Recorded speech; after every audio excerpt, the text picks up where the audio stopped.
దేవుని చేత సృజింపబడి ప్రభు అయిన యేసుక్రీస్తుల వారి ప్రశస్తమైన రక్తములో కడగబడి ఆయన సొత్తుగా మార్చబడినటువంటి నా ప్రియ సహోదరి సహోదరులందరికీ ఈ ఉదయకాలపు శుభములు వందనాలు తెలియజేస్తూ ఉన్నాను. దేవుని వాక్యాన్ని చదువుకుందామండి.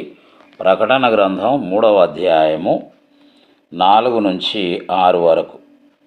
అయితే తమ వస్త్రములను అపవిత్రపరచుకొనని కొందరు సార్దీస్లో నీ యొద్ద ఉన్నారు. వారు అర్హులు గనుక తెల్లని వస్త్రములు ధరించుకొని నాతో కూడా సంచరించెదరు.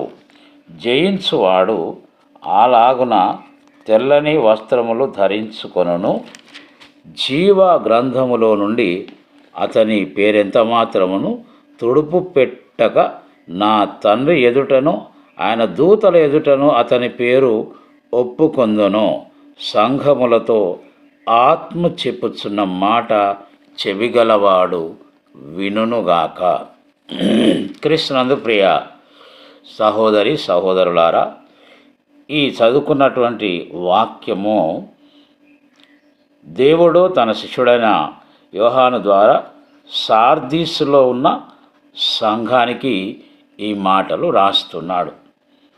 ఇక్కడ ఏమంటున్నాడంటే, ఈ సంఘాన్ని ఒక రకంగా అభినందిస్తూ ఉన్నాడు, మెచ్చుకుంటూ ఉన్నాడు.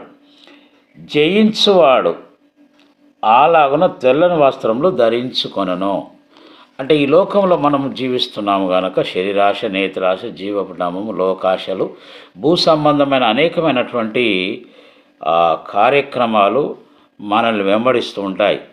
మనం వాటిని వెంబడించకుండా వాటిని జయిస్తూ మనం ముందుకు వెళ్ళినప్పుడు ఇక్కడ ఏమంటుండంటే, జీవగ్రంథములోని అతని పేరెంత మాత్రమును తుడుపు పెట్టక నా తండ్రి ఎదుటను ఆయన దూతల ఎదుటను అతని పేరు ఒప్పుకొందును అంటూ ఉన్నాడు. ప్రియా సహోదరి సహోదరుడా, ఆ రోజున ప్రభు అయిన యేసుక్రీస్తుల వారు తండ్రి అయిన దేవుని ఎదుట మనల్ని ఒప్పుకోవాలనుకుంటే ఈ లోకంలో ఎదురయ్యే ప్రతి శోధనను మనం జయిస్తూనే మనం ముందుకు వెళ్ళినప్పుడు తప్పకుండా ఆ మెప్పు మనం కూడా పొందుకుంటాం.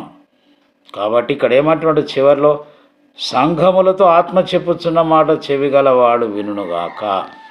కాబట్టి ఈ మాటలను మనం చెవిని పెడదాం, ఆచరించుదాం, ఆయన అభినందనలు పొందుకుందాము.